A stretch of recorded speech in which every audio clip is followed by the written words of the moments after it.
All right, I need already. I'm on it.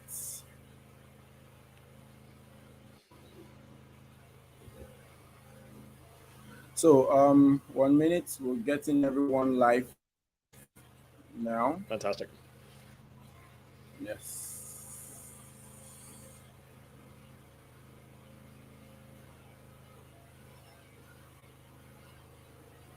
Okay. Should I add you? Would you be using this? So I just added yours. Yeah, Yeah. we can bring it in later. We can have a little bit of a discussion to start with, and then we can bring it in slightly later on. I mean, because Christiana sent me the questions, so I've got a couple of just little responses that I prepared for it.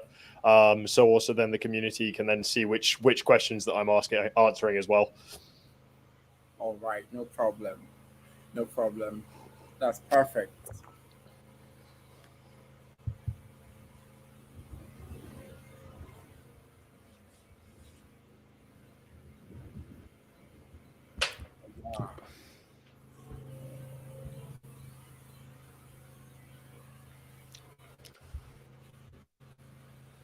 Smile for the selfie.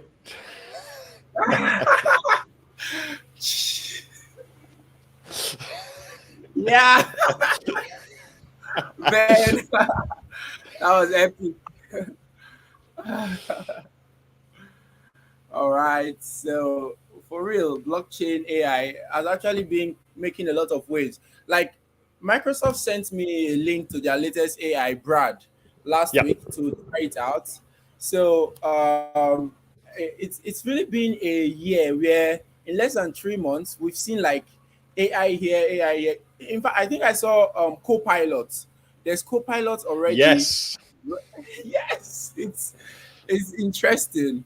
So in less than 1 minute, we're live now. So Beautiful.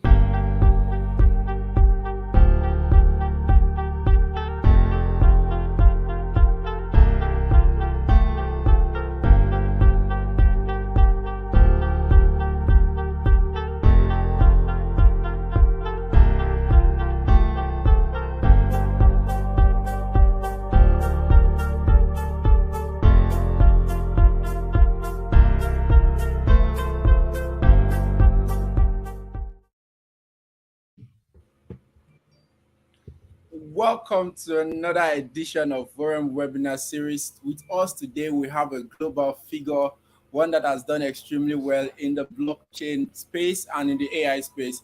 He currently has some products that are dear to his heart, one of which actually picks some of the best asymmetries in the market to be able to see how they even give you the best crypto picks in the market. With us today, we have Ben Baldieri. Ben, welcome to the show Much today. appreciated. Kindly, Thank you very much. And thank you for your kind introduction. I don't think I've ever been called a global figure before, so there's a first time for everything. Yeah, as Rumi Dominic mentioned, I'm in the blockchain space. I mean, as AI is now absolutely everywhere, I've been dabbling with AI as well. As I'm sure many of you can appreciate, ChatGPT is a hell of a tool. Mid-Journey, also an absolutely fantastic tool. So it's a really, really exciting time to be in this area of the industry, in this part of tech. And then to be able to come here today, talk to you guys about the intersection between AI and blockchain, how these two transformative technologies can come together. It's going to be fun. Really looking forward to it.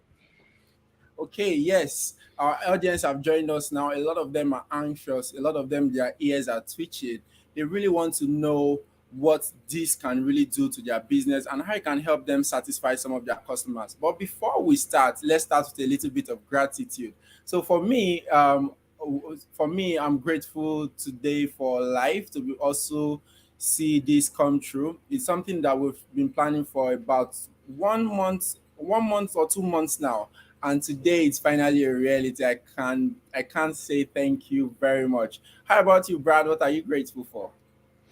Honestly, the opportunity to be able to speak to such fantastic efforts and fantastic platforms and communities such as Vorem in Nigeria is amazing. I'm very fortunate in that I've been able to engage with quite a few different tech focused communities, business focused communities in Nigeria, and then also across Africa. So having another opportunity to connect directly with you guys is fantastic, and I'm hugely grateful for this opportunity. So, Remy, Dominic, and the rest of the team at Virem, thank you very much for this opportunity.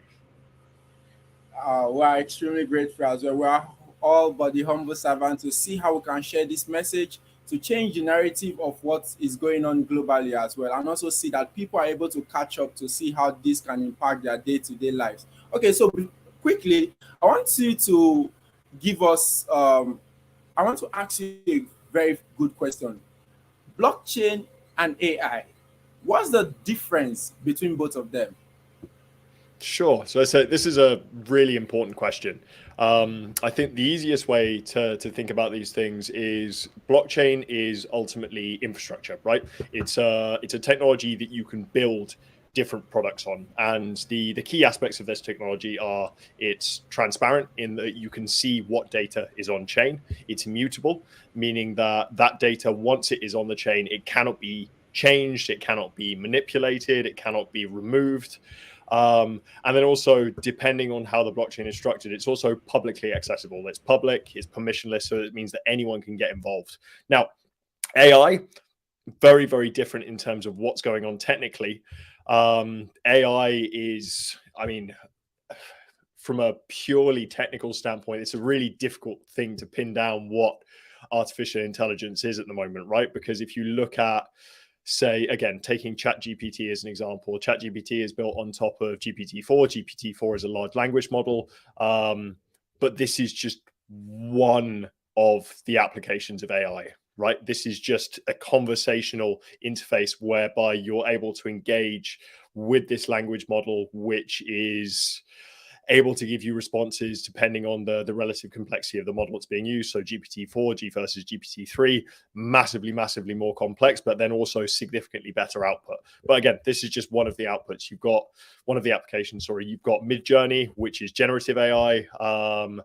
Type in a prompt and it's going to generate you some fantastic artwork or some photo-like realism, depending on what it is. But then there's also like the business and the industrial applications, from pattern recognition, for example, in medicine, in healthcare. If you're feeding imaging data from an MRI scanner or from an X-ray machine or from a CT scanner into an AI analysis program, then this is being used in such a way that in some instances is going to be better than doctors at picking out things that are potentially wrong, potential issues that you're going to need to worry about. So AI and blockchain are very, very different technologies. Now, how they come together? Well, blockchain, because it's immutable, is a database. And it's not just a database, it's also a source of truth. Now, one of the big concerns around AI and specifically language models at the moment is the bias that is inherent to the data set. Is the data set that a language model has been trained on biased in some capacity? And is that bias due to censorship? Is it due to purely limitations in terms of what exists within the data set? Or is there something else going on there? Is it because there is censorship going on in the background? Is it because the language model, is it because the data set is being manipulated to potentially steer people in the right direction or steer the application, the AI application, in a certain direction? Maybe not. I can't take a look, right? It's proprietary. You can't look at this sort of thing. But how these things can come together. Blockchain can be used to hold the data set, could be used to hold the data set, and that data set would then be immutable. And then if you were training language models on top of an immutable data set, then potentially, depending on how valid that data set is in the first place and how biased that data set is in the first place, you can see exactly what data is being used for this language model's training, how this language model is working, what's being added to it, who added it, when it was added. So these two things coming together, you can have AI as effectively what's going on, and then blockchain as the record of how it's happened, the truth of the matter, as opposed to the press release of the matter, right? Okay, amazing answer, because when you look at it, truly, one of the biggest problem with traditional system is data falsification. And data falsification, combining blockchain technology with it, now sees that we have a layer that is ahead of the curve, that is able to see that things are actually unchangeable. And then you gave a very good use case on the healthcare system. You said, let's say we collect those data sets, especially for the EMRI machines. That means there is a large impact that this can have in the world, and not just for healthcare. So it begs for me to quickly ask you a question: that what impact do you think that this blockchain and AI can have to the world at large? That's a really good question, actually. Let's see. I've got a slide on here. So, I mean, in terms of what this impact could be in the world at large, I think there's two ways that you can answer that. I have a kind of a personal kind of preference, a personal vision, how I see these things coming together. And this is on a purely personal level. If we're thinking about it on a slightly larger level, I'll talk about that afterwards. But from a personal standpoint, I think the convergence of AI and blockchain can ultimately be a really powerful vehicle for empowering individuals and communities. Right. When ChatGPT launched for the first time, before Microsoft came in, before Microsoft got involved, and then there was a paywall that was associated with being able to access like the premium service and that sort of thing, we saw that all of a sudden you had millions of people who had access to a tool that really leveled the playing field in a way that had never been done before. All of a sudden you had millions of individuals who can use something which puts them on an even footing with other individuals who've potentially gone through an educational process which has led them to being in a stronger position to be able to navigate the challenges of the world today, be that professionally, be that personally. With AI, all of a sudden, that playing field had been completely leveled, and everyone who was willing and able to engage with that technology suddenly had this incredible tool, which meant that they could effectively do whatever they want. Now, the problem was, and the problem is, because everything happens so quickly and you give someone a tool that they've never used before, not everyone is going to immediately know how they can most effectively use that tool. And then paywalls have been introduced, which means that in some cases, some individuals aren't going to be able to access the service because the cost of doing so has now become prohibitively expensive. But in terms of how I see these two technologies coming together, blockchain, by its very nature, has the potential to be a really empowering opportunity for individuals who find themselves in a location whereby, due to absolutely no fault of their own, luck of the draw, they don't necessarily have access to the same kind of information or same kind of opportunities or same kind of network as someone who's been born somewhere else, right? Maybe they're somewhere that doesn't have a reliable traditional banking system, which means that, again, due to no fault of their own, they are shut out of the traditional finance space. Maybe they've been born somewhere that doesn't necessarily have the same level of education as freely available to them as it would be were they born somewhere else. Now, what blockchain can do is ultimately fix those problems in some capacity, focusing on, I mean, if we look purely on traditional finance, because blockchain is peer-to-peer, if you are somewhere where you don't have the necessary traditional banking infrastructure, that's not a problem because you can transact with someone directly. You don't need to have all of these third-party institutions in the middle of a transaction. You can guarantee that you are transacting with someone in a trustless manner whereby you are placing your trust in the blockchain as a technology, which means that you are then able to access a financial system that you've never been able to access before. And by being able to access that financial system, all kinds of economic opportunities can come forward. Exactly the same thing comes with AI as well, in that if you are somewhere whereby you don't necessarily have access to the most up-to-date information, or you don't have access to the kind of resources that are going to allow you to educate yourself in a way that's going to get you to a level where you're able to compete on the stage that you wish to compete on, is challenging. With AI, you do have access to those tools. You do have access to that information, which then again completely levels the playing field. So I think as we see these technologies mature, I think it's going to be absolutely fascinating to see how we see the kind of the marketplace of ideas evolve going forward. Because I mean, I run an education platform, the Global Blockchain Initiative. We started this platform because we wanted to see what would happen if we could get high quality educational resources into the hands of individuals who wouldn't necessarily have access to those resources. Because the bet that I made with this, the kind of the thesis that I had was ultimately a lot of the world and the way that the world operates is dominated by Western ideas or East Asian ideas, right? There is a very specific way of thinking about things and a very specific way of doing things that is based on these kind of two centers of gravity, as it were. By dropping the barriers to entry from a purely educational standpoint, my idea was that we're going to be able to bring other regions worldwide into this marketplace of ideas, because the individuals in these places will have the resources they need to take their ideas from their head into reality. So I think it's going to be very interesting to see how these technologies come together to better facilitate that. I'm really excited to see what's going to be happening in Nigeria going forward, because purely based on demographics alone, the number of young, hungry entrepreneurs and individuals in Nigeria compared to Europe or North America or China, for example, is much higher. So I think it's going to be really interesting to see what ideas come from Nigeria, what ideas do end up coming from Africa as a whole as we go forward. And I think more ideas are always going to be better, right? There is always a different way that you can think about things. There is always a better solution. And just because you haven't thought of it, that does not mean that someone else won't think of it. So why not give everyone the tools that they need to think of those ideas and then ultimately create better solutions to the problems that we're facing today? Yes, I'm talking about giving everyone the tools to create better ideas and create better solutions.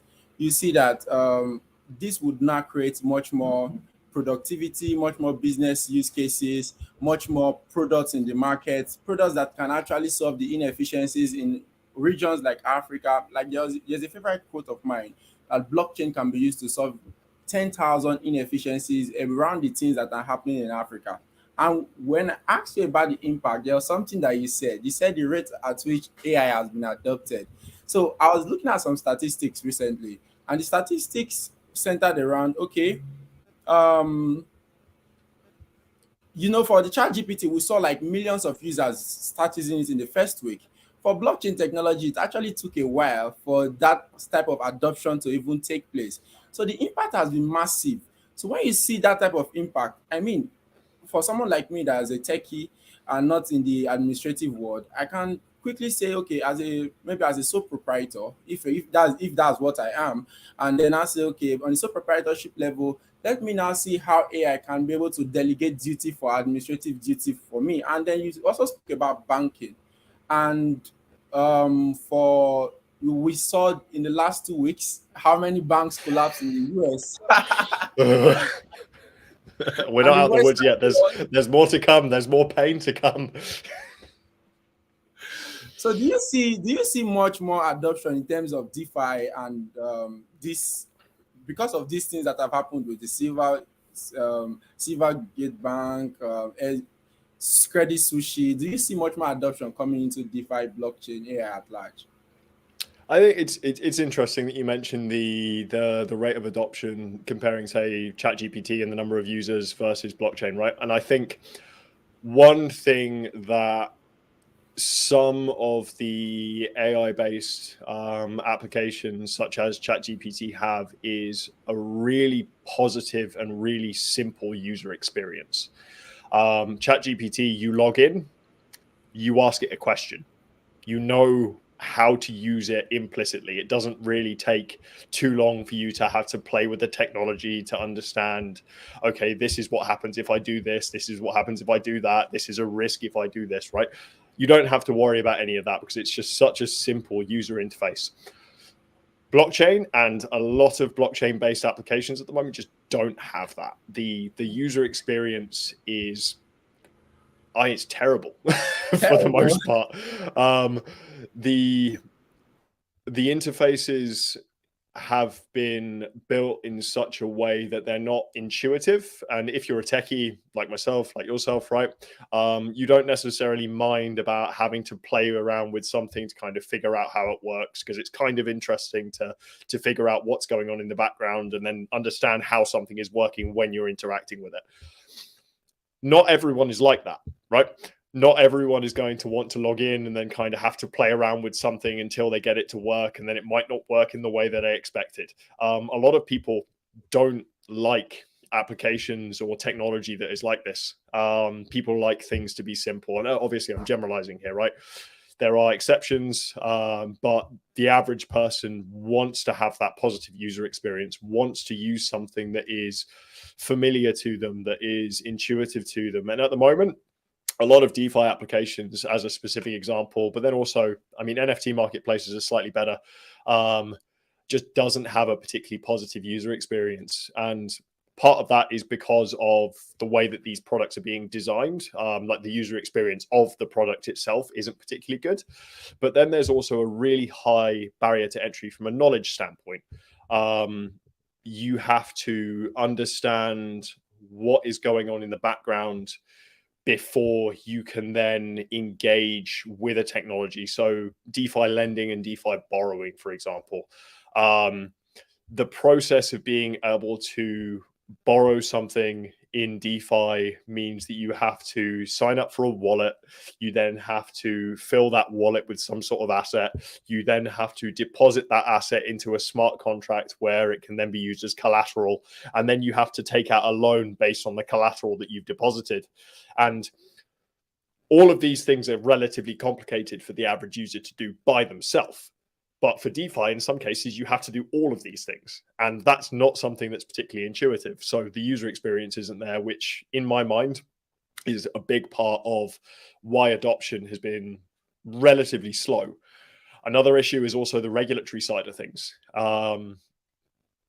where there is obviously fraud and manipulation that takes place in the traditional finance space, and things can collapse in the traditional finance space, as you rightly said, Dominic. This past 2 weeks has been very interesting, watching, looking at charts of traditional banks and then comparing them to shitcoins in the blockchain space, and they look very, very similar. In some cases, the real banks look like a worse chart than a shitcoin chart. There is a lot of fraud and there is a lot of manipulation that happens in DeFi as well. And in the traditional banking system, regulations are there to regulate human behavior. If someone defrauds you, if someone does something which means that they are maybe steal your money or something like that, there are systems and institutions there that you can then go to, and you may be able to get your money back in some capacities. In DeFi, you don't have any of that protection either. So you've got a poor user experience, a high barrier to entry from an education standpoint, and no protections in a space where fraud is relatively rampant. So if you think about that compared to, say, ChatGPT, and then you wonder why adoption has been so slow, kind of makes sense, doesn't it? Like, one's really easy to use and the other is not in the slightest. The reason why this has been so easy to use is because, for me, my first experience with AI, it was one evening I wanted to go to bed, and I had to quickly. The election in Nigeria just finished, so we're looking at setting up before the election. We're looking at putting out a product, iVote, so that we can see how maybe some of the elections, especially for private institutions, can be done on the blockchain. And I just said, okay, give me like from a CTO, from a chief technical officer standpoint, I said, give me like a product overview or for what we can use for what we can design on this iVote system. And I imputed that into my thoughts. I just imputed it into the AI. And I tell you the truth, it gave me that. And when you now think of it like that, I want us to focus on something, let's say like a global impact now. Like, I was looking at the news recently, and you see the news had something that is interesting. TikTok, they want to be able to ban that in the US, and then the UK wants to be able to adopt. But then you see something like WhatsApp, and you see about 90% of Africans, Nigerian users on WhatsApp. And Nigeria is like a population of over 200 million people. And you can see the data that can be collected truly from this. However, this data can be used for good in the right hands. So where do you think the focus should really be? Because if you look at it too, let's say for the ChatGPT, I know that at a point in time, we could not use ChatGPT here in Nigeria because you needed to pay some fees to be able to get on the premium version of it. So here from Africa, we were trying to use ChatGPT after it launched, and we could not use it. So there was a subscription cap for us to be able to have access to such high level of productivity. So do you think, where do you think the productivity should be focused on? Is it on ensuring that we monetize it, or we make it very much accessible for people to actually solve much more of the problems in the world and now generate a better society for everyone? It's an interesting one, isn't it? Like, I think ultimately the not so much the problem here, but an issue that we need to overcome, that we need to find solutions for, is the way in which companies tend to operate. In the If you are an entrepreneur and you are running a startup, you go through this process of figuring out what product market fit is, building a solution that is going to solve the needs of a given community or a given set of users. But then ultimately, what tends to happen is the value that your community is generating, the value that your community is creating, and the users who are using your app or your platform or whatever, that value tends to be extracted. That value isn't necessarily being shared with the individuals, which means that there is a bit of a misalignment of incentives and motivations between the potential founders of a project or the founders of a platform and their user base, in that while the products that the founders have built may be providing value to a given community or a given set of users, the value that the users are generating by using that product isn't necessarily being shared with those users. So I mean, Spotify is a really good example. YouTube is another really, really good example of this. You have huge amounts of user generated content on YouTube. You have musicians and artists who list their music on Spotify, and you could listen to a track millions and millions of times on Spotify, but then the amount of value that Spotify then shares with the musician or the creator tends to be pretty low. Exactly the same thing with YouTube as well. Unless you are getting hundreds of thousands or millions of views, you're not necessarily going to be receiving fair isn't necessarily the right word here, but you're not going to be receiving a sizable portion of the value that you are creating, because while you've created something that is keeping individuals engaged with a given platform, Google, in the case of YouTube, is then also able to collect a massive amount of data on the individuals who are engaging with your content, right? And that data is hugely, hugely valuable, more so than the value that they are sharing with the users. And also, like, if you're watching something, you might not want to have your data collected, but you don't really have a choice. And then this is where Web3 really comes into the own, because Web3 is one of the core ideas of Web3 is to drive forward into something called a creator economy, right? Whereby, if you think about how the internet has evolved, Web 1 was read. So there was lots of information and you could read it, you could engage with it, but you couldn't necessarily add anything to it. Web 2 is write. So you create content, that content then goes on to sites like YouTube, where it's being hosted by a third party. They're capturing a huge amount of value from the content that you're creating, from the data that they're gathering. But again, you're not necessarily sharing in that value.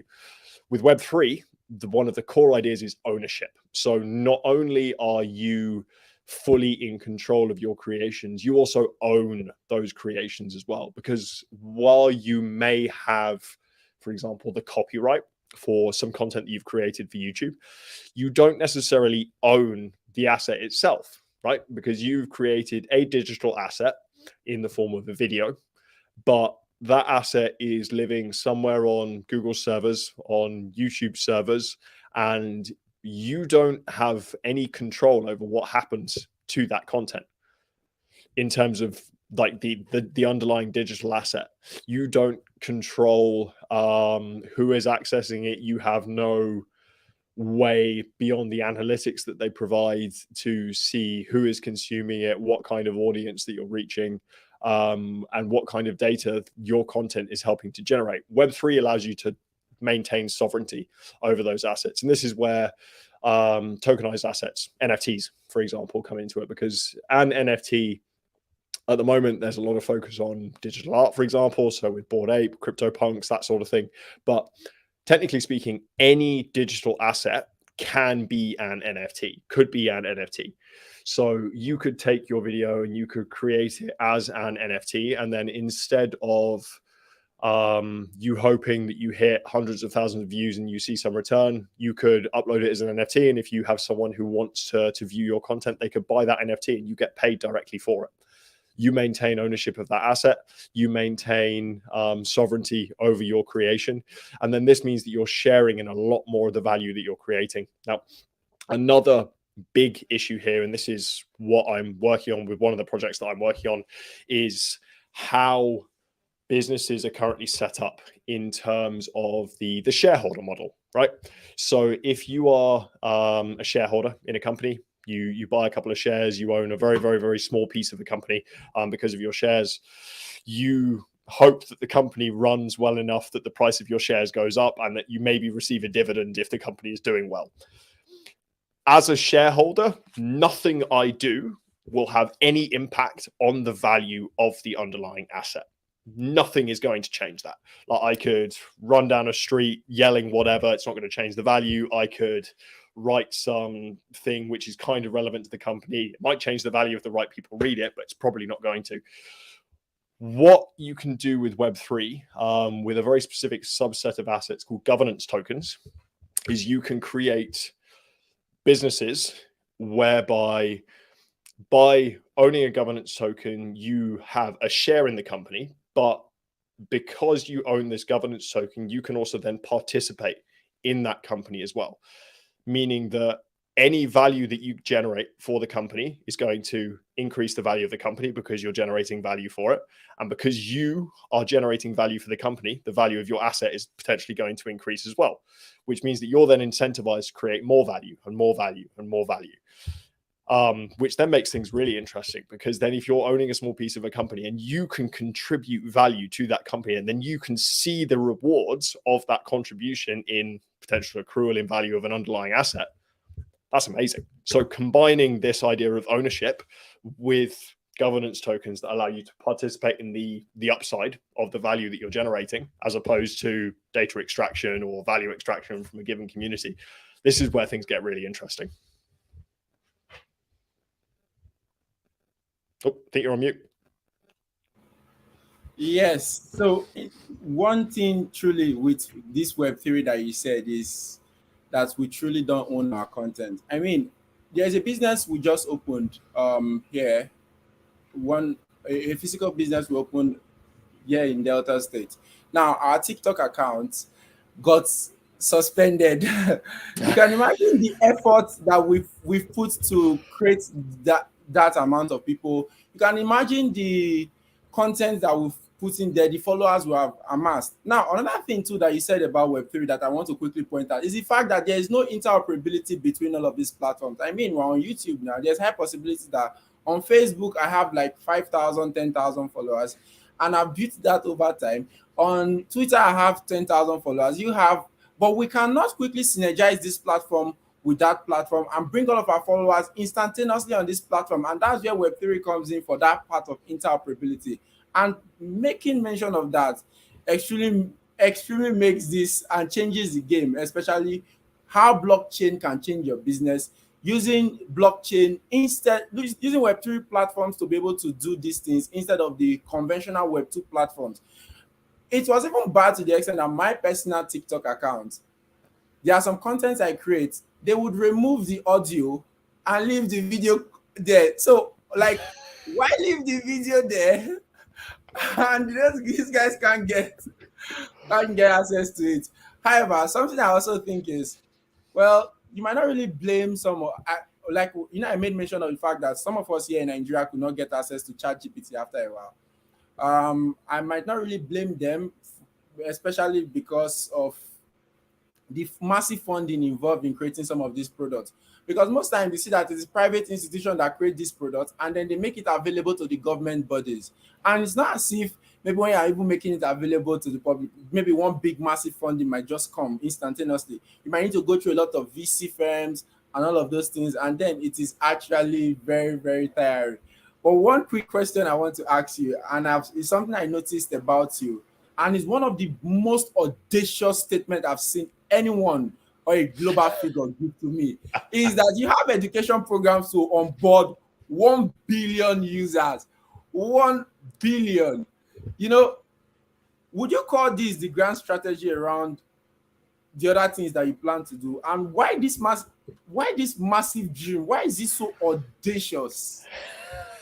I mean, it's a good question, right? Honestly, I think it's not so much, it's not about onboarding 1 billion users onto our platform, right? I'm not interested in onboarding 1 billion users onto GBI as a platform.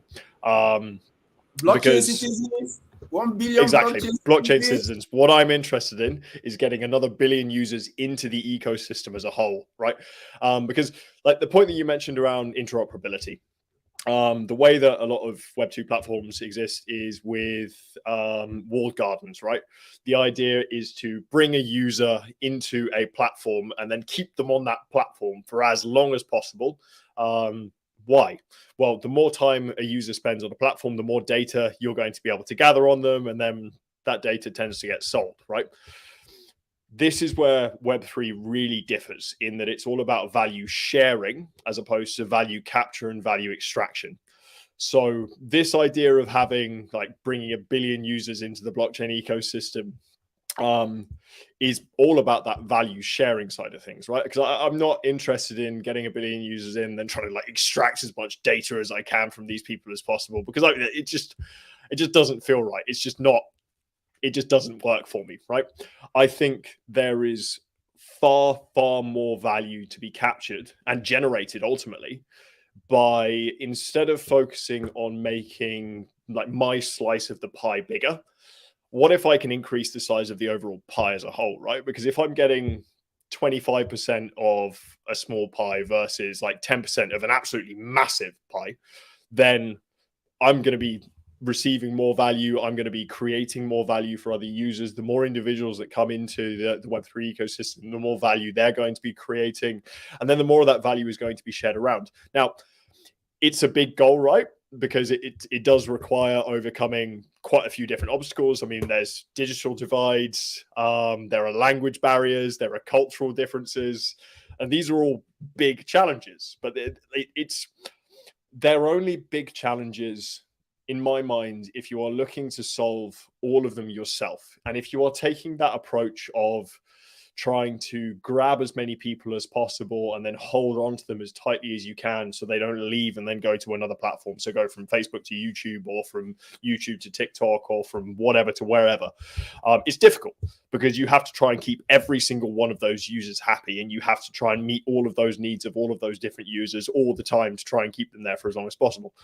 If you're sharing that value as opposed to trying to hold on to all of it, it's not necessarily as much of a challenge, because instead of me then having to solve all of those problems, if it's clear that what I am doing is sharing as much value as I can, then you get other individuals who join, who understand what it is that I'm trying to do.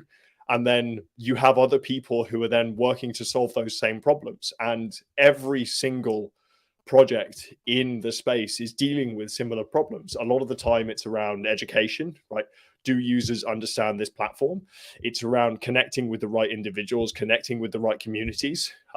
If you can bring someone from one of those communities on and you can share some value with them, they're probably going to want to bring more people into that, which means that you can then help. You have other people helping you solve those problems. So by taking this value sharing approach, 1 billion users, it's a pretty big goal. But by taking this value sharing approach, I don't think it's impossible. In fact, I think it's relatively reasonable. I mean, we've got 8 billion people on the planet. 1 billion users is only 12.5%. It's not a huge amount. I mean, it's a big amount, yes, but it's not insurmountable. I think it's doable. So you've taken a market. Let me use it in blockchain term. The market capitalization of the world is about 8 billion, and Oh no, you've taken 12 point 8 billion something exactly. percent of that market capitalization. Yeah, it's That's fine. not I mean, good. I'm sure I can at least touch, not necessarily fully engage with, but at least touch maybe 12.5% overall. And that's the idea, right? I mean, the amount of free content I'm going to have coming out over the course of the next 6 months or so. There's also going to be some slightly higher level content in there as well, which people will be able to support GBI with. We're also working on some executive education offerings at the moment as well to connect with a different group of people. And the more of these different groups of people that I feel that I can connect with in a way that is going to be sharing some value with them, the more those people are going to talk to their friends saying, oh, like, I did this, check this out. As like, what was the catch? There wasn't a catch. It was just there. The information was just there and freely available. So the more that I can do that, the more this network effect is going to spread, right? And then that Yes. network effect, this is a really big part of how governance tokens, as I mentioned, came in, right? Because with governance tokens, you have an asset which can reflect the value of a network of individuals. Because if you have, say, I don't know, 1 billion people who hold one of these tokens, and then using that token, they can engage with everything else that all of those other people are doing, that network is incredibly valuable. And they're all incentivized to work for the good of that network, because then everybody benefits. And then this is where things get really, really exciting, because you have an asset which allows you to see how much a network of people is worth. And we have never, ever had that before. And I think, honestly, that's going to be quite exciting. So my idea is to bring as many people into the network as I can, however I can do it. And trust, we are going to, one thing that we want to ensure that we continue to do is pushing the highest level of impact and structure in place to see that we can actually carry this audacious dream of yours. Because when you look at it, right, if you are onboarding this 1 billion blockchain citizens, they will be creating a lot of businesses and use cases in the world. You made mention of something that I think Duolingo, the language platform, does in Web 2. So you can see that, okay, let's take for example now, um, a real life application. Let's say someone in Africa, someone in Portugal, someone somewhere in the world that you've onboarded on this particular to become a blockchain citizen. The person can create a real life application for a language a language barrier type of thing. And you can see that this would actually help to spread the message and also give more impact to the people in that region. So it begs me to actually ask you that what real life application do you see these users or these blockchain citizens, these 1 billion blockchain citizens building? What are the real life applications you see them building? I mean, this is the thing, right? I think that question is interesting because it kind of supposes that my idea of what a given user or blockchain citizen should be building is right. I think that this is an application that a given community should build with the resources that I have given them. And while in some cases there may be some overlap between what I feel might be a good idea and what is actually a good idea, I also don't know what I don't know, right? So if I provide access to some educational resources to a user in a community, that user, that individual in that community is going to have a much, much better idea of the problems that they're experiencing on a day-to-day basis, right? The challenges that they are experiencing and have to overcome on a day-to-day basis.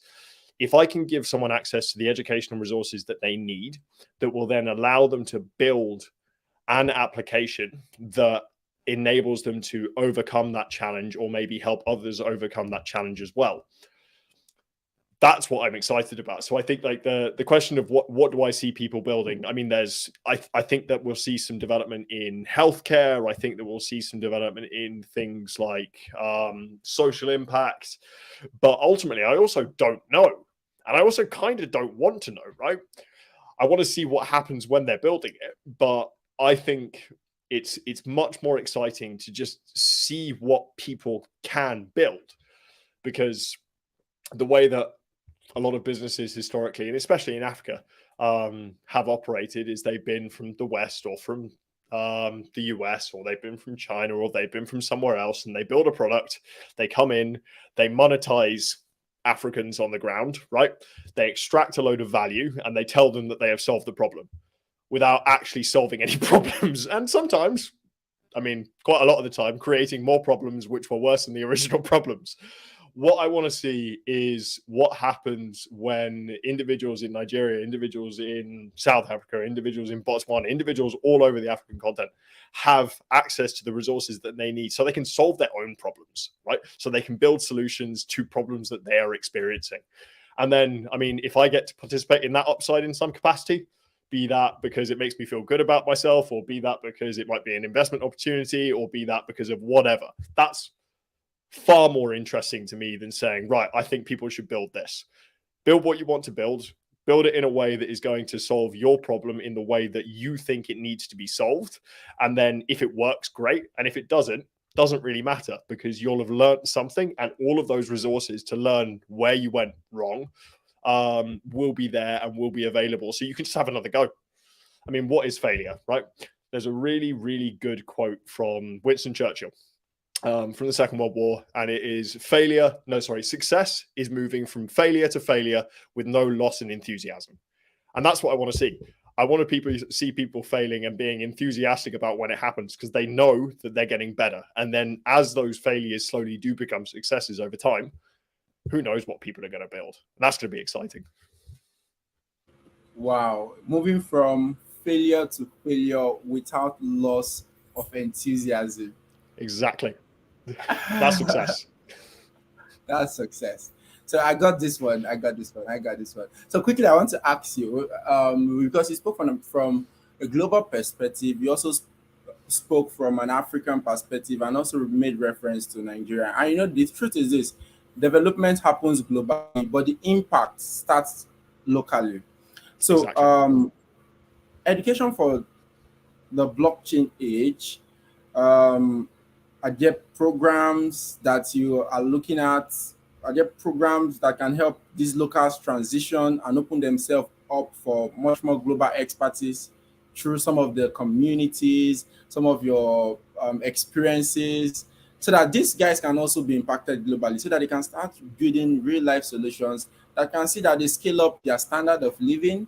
Because in some of these places, the standard of living is extremely deplorable. Some of them cannot even come online because they don't have access to data. Elon Musk just sent down his Starlink into Nigeria. A couple of us have been able to get it. However, that would cost an average. That would cost an average of about $500 for an African that is struggling with. For a couple of Africans that is struggling with $1 meal per day. So you can see that um, there is a bit of a high barrier.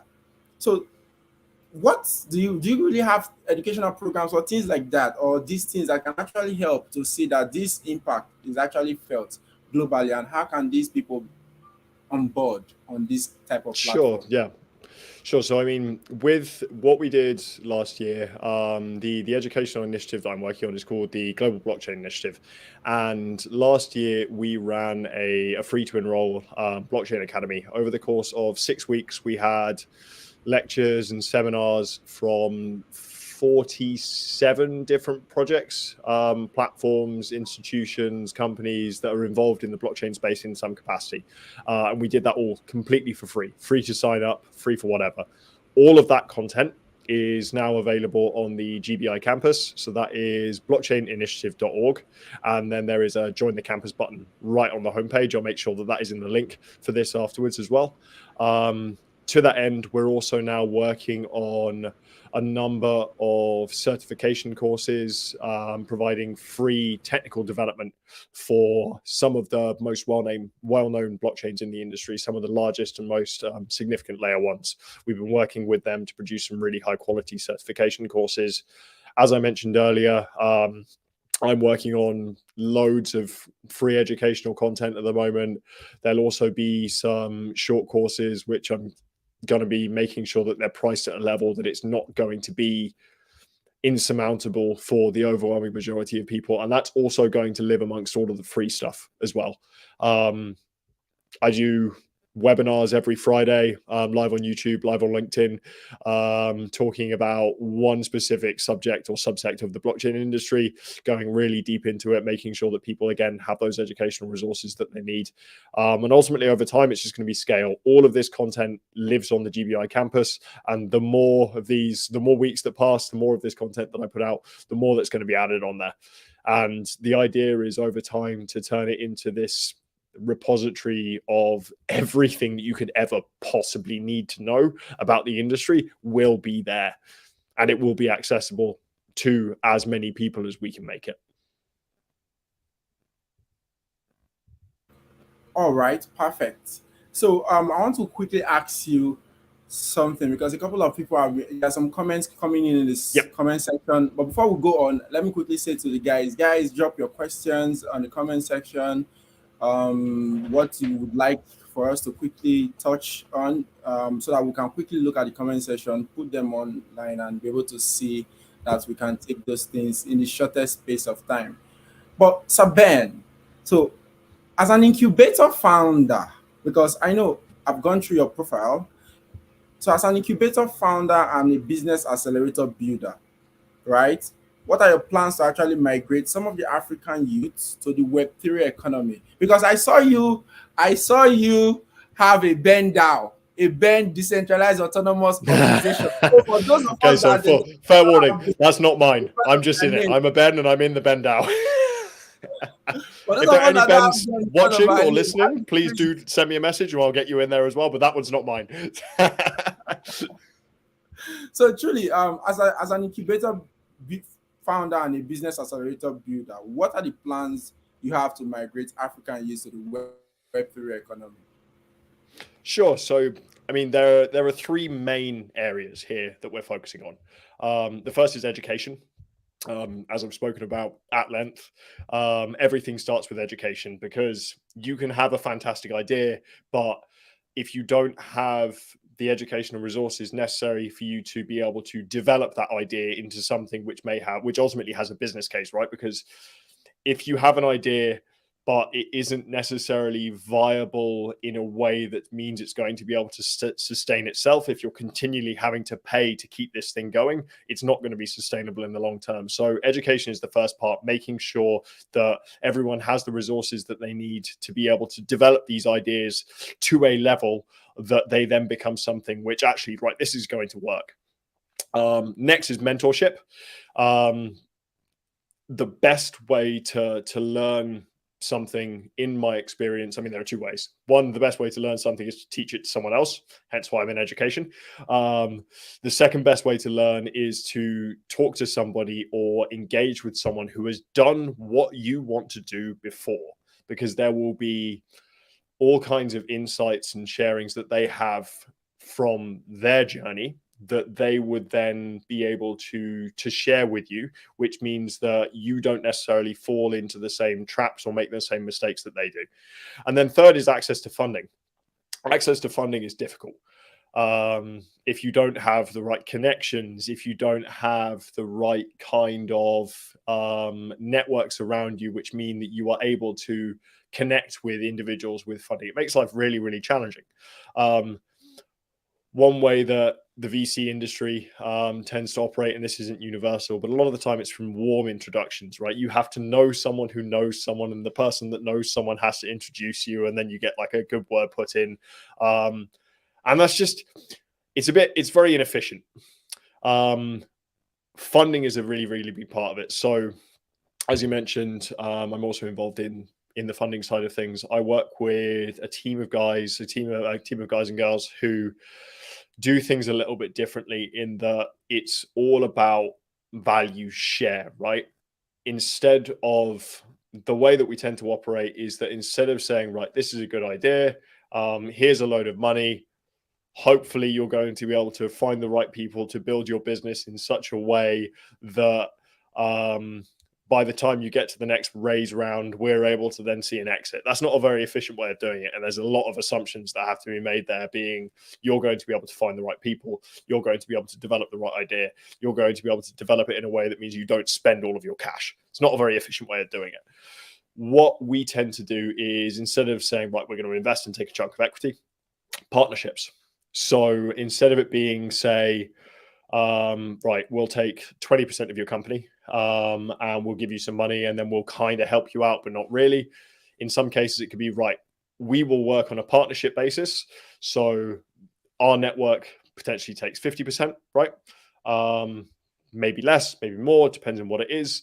But then instead of it being, right, this is an investment, we are now partners. And by doing that, you have access to the entirety of our network. All of the development resources that you might need, all of the funding access that you might need, all of the ideation access that you might need, potentially all of the government contacts that you might need, which means that instead of you saying, right, I own 75% of something which is relatively small, by taking this partnership model, I own 50% of something which is absolutely massive, right? Because you have access to those resources and that development talent, which means that instead of you having to do all of the legwork yourself, find the right people, connect with the right people, build the right brand, build the right strategy, a lot of this can be done in-house as part of this partnership model. And that's open to everybody, right?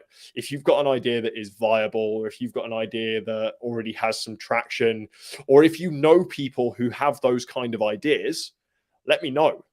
Right, if there's anyone here who has those ideas, I'll make sure that we add the my LinkedIn. Let me know if you are connected with a community that has a lot of those ideas and you want to be the one who's speaking to that community. Fantastic. Let me know. I can connect you with the rest of the team as well. And then the idea again is that value sharing approach. The more people that we can get plugged into this model and the more people that we can see that value sharing is a much, much more efficient way of doing things, the better. So as I said, right, if you've got an idea and you think that it's got some legs and you can prove that is the case, let me know. If you want access to some mentorship, shoot me a message. If you want access to some funding because you've got a great idea or you have people who have great ideas and you want to be the one who introduces them, again, let me know and I'll help it. I'll make it happen. All right, thank you very much, because this would actually see that these businesses here scale faster. They have access to good regulatory framework, so that you don't just get cut down by the regulators. You can see with the case of what's happening with Ripple, as big as the Ripple blockchain and ecosystem, the regulatory battles they've been fighting for the last 2 years has made that cryptocurrency to be at zero point 0.3 or 0.5 cents maximum. And I am positive I'm positive Hey, there are some of us that bought Ripple at $3. They've gone to Village at the moment. So partnership, actually, collaboration, we collaborate to succeed. It is a year of looking at the three C's: community, collaboration, and cooperation. And yes, there are a couple of blockchain people that have great ideas that we'll be looking at shooting. And one question, as excellent people, as we draw it to a close, right? We want to be able to, from your experience, if you were to start afresh with the successes, the lessons, the progress that you've made so far, what steps would you list out to simplify the growth process for others and speed up their learning curve so that they can lead for others to follow, just like you are leading and a lot of people are following? If you were to start afresh, how sure. would you? Yeah, sure. So it's an interesting one. I think just as a bit of context, right? I So did this not is you. mean Apology. This is you in your 25 years old. No, this is your 20 years old self now. 20 years old stuff. Oof, Christ. Okay, so full context then. I'm 31 now. I did not mean to end up in the blockchain space. I studied biology at degree level. I went from biology into IT consultancy. I went from IT consultancy into commodities broking. So I was an oil broker. I left London. I joined the military. I got injured during basic training, and then I ended up moving to China for 4 years, and I taught English literature over there.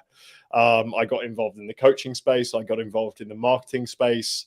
And then ultimately, I ended up getting involved in the blockchain space after that. Now, my career is not necessarily kind of a straight line. I've kind of gone very sideways for the entire duration. And honestly, I think in terms of what I have done and how I have done it, I wouldn't change how I have done it. But if you are talking purely from a business standpoint, there are two ways that you can think about this.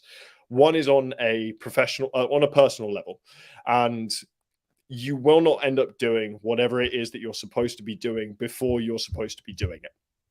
You can rush, you can try, you can look for all of these things that you feel like you're supposed to be doing, but it will not happen until you're in the right place to be able to receive it. So that might mean that you have to go through multiple different careers, as I've done, right? You might have to do join multiple industries to understand. And this journey, before you get to that stage, is all about understanding yourself. You need to put yourself in situations where you're going to test yourself to then understand, okay, this is actually how I feel about this thing. This is what excites me. This is what doesn't excite me. This is why this excites me.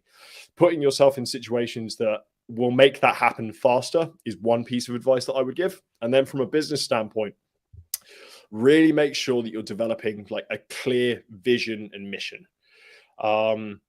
I say vision and mission because a vision and mission is much, much bigger. It's like, what is the impact that you are trying to have? What you want to do is you want to become basically wedded to the problem that you are trying to solve.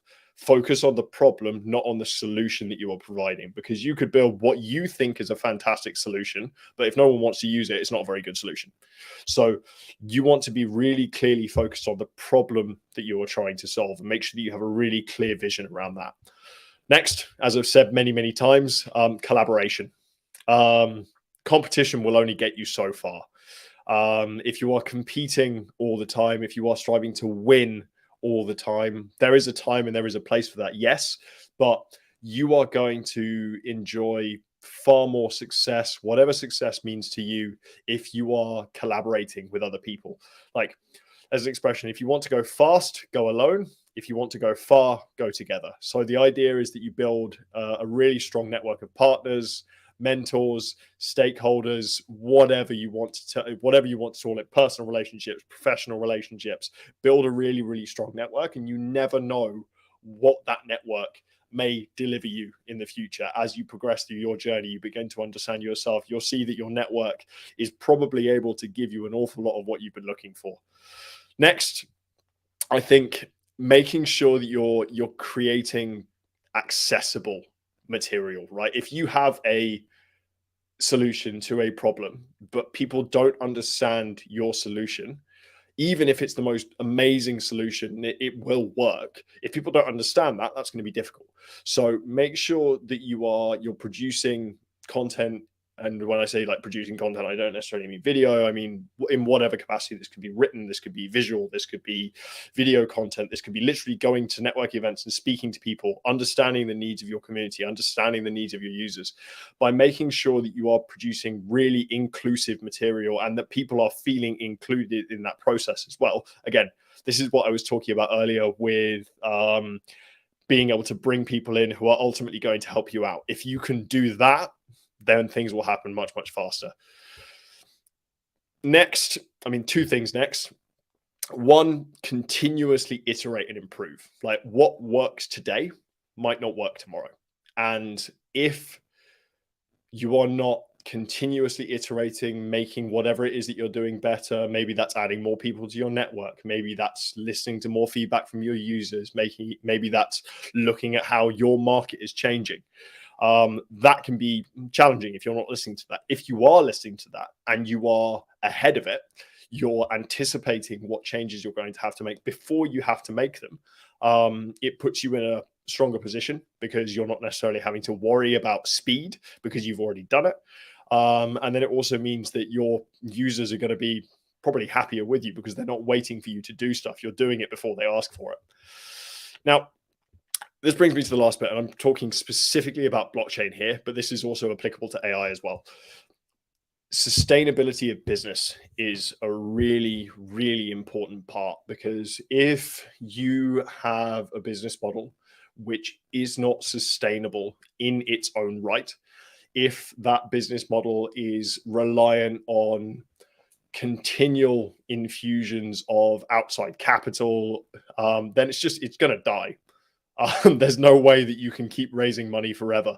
At some point, that business model has to become sustainable. And in order for it to be sustainable, it needs to be, generally speaking, solving a real world problem in a way that actually solves the problem. And taking that one step further as well, make sure that you are 100% clear on what the problem is that you are solving. Because one thing, like at its simplest form, because what can happen is you think that this is the problem. You'll analyze it, you'll understand it, and you'll solve this problem. And by solving that, you'll realize that the actual problem that you need to solve is a level down. If you can focus on solving the very, very core issue, then everything becomes a lot more sustainable, because then it becomes a lot clearer. Okay, this is what I need to build. This is how I need to build it. This is how this works. This is how I can put this in. This is how I can slot this bit in. And then ultimately, this is how the business is going to grow and how the business is going to become sustainable over time and survive and ultimately share some value with the individuals who are using it. All right, thank you very much. So as we round off this session, there was a promise I made to a couple of people, and that would also make me bring out one very good product from Mr. Ben. You know, in the last 72 hours, there have been a lot of buzz on the internet, especially with AI, blockchain, cryptocurrencies making money for people.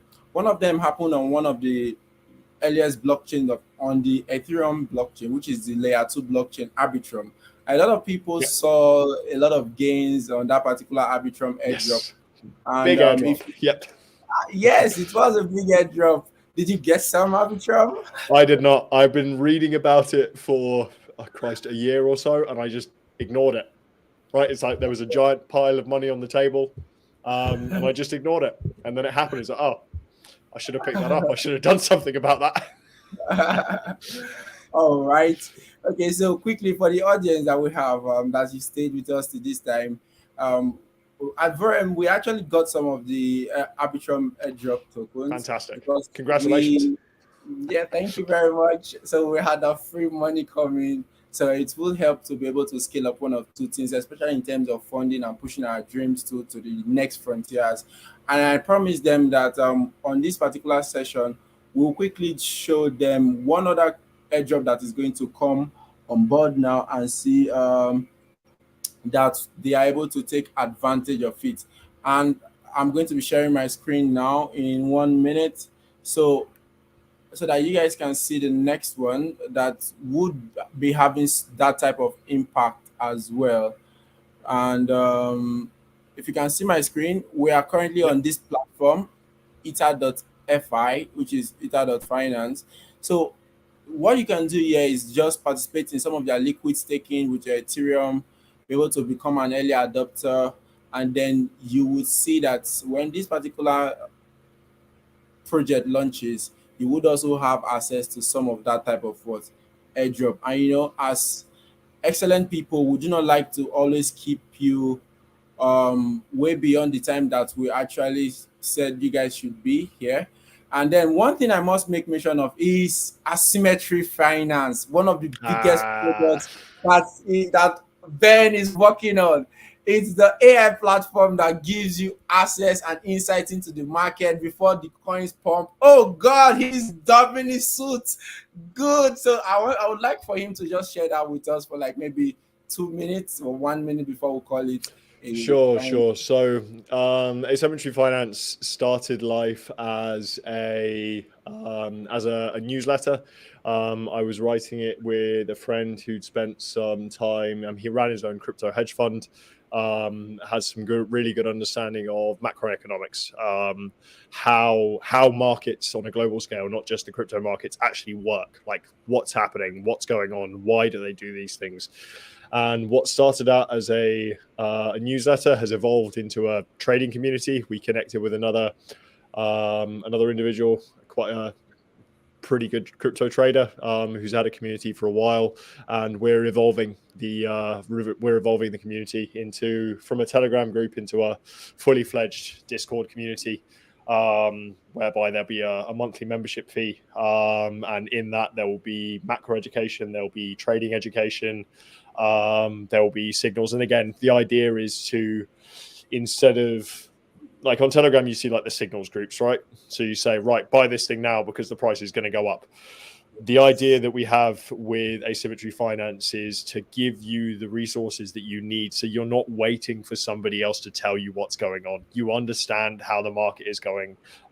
You understand how to read what's going on in the market, and then ultimately you can position yourself going forward, which will then give you much better understanding and much more context as to how the markets actually work. Because I mean, the technology is interesting, like from a blockchain standpoint. Like blockchain technology is fascinating as a technology, but my perspective is that the technology and the technical side is one aspect of the market. The other aspect is the market itself, and then you have the products which are being built on top. If you can develop a really good holistic understanding of how these three different facets come together, so this is how the market is operating, this is how the technology works, and this is how the product works. If you can combine those three things together, one, that means you're going to be much better at building because you'll understand what the market needs and when is a good time to do it. Two, you'll be much more versed with what a product is actually doing versus what the team is saying that it's doing. And then three, if you understand how the technology works, you can then understand how you can solve problems with that technology. So we're combining all of those three things in one community. It's going to be fun. So, guys, I tell you the truth, I lie not. I've experienced that platform, the Asymmetry Finance, and they have something really good going on there. If you guys know me, I stand for the best. I have done the best to also bring out what can give only impact and leave impact with you guys. And I tell you, Asymmetry Finance is something that you should be looking at. I will drop the Twitter handles for you. You can go on Twitter and search for Asymmetry Finance. However, I will be dropping the link on the YouTube page after this, and see that you guys are able to take advantage of this and also gain access to the next airdrop that should make you guys a lot of money. So, as excellent people, we would not like to keep Ben way beyond this time because Ben needs to go around the world saving the world. He's a hero that is not wearing cape. I tell you, he actually goes about saving the world, and we are extremely grateful. We can't express our gratitude enough. It's not something we take for granted. It's not a right, it's a privilege, and we're extremely grateful. Thank you very much, Ben, for being with us today. We celebrate you. Take care of yourself and have a nice weekend. Thank you very much indeed, Roman Dominic, and thank you very much everyone for tuning in as well. I am planning at some point, hopefully over the course of the next 6 months or so, to do some trips to Africa. I've not visited Nigeria yet, so if that is the case, hopefully we'll be able to do something in person maybe. So I'll make sure that I keep everyone apprised of what's going on, what my plans are, and then hopefully we'll be able to make that happen. All right. Thank you very much. Until next time, see you.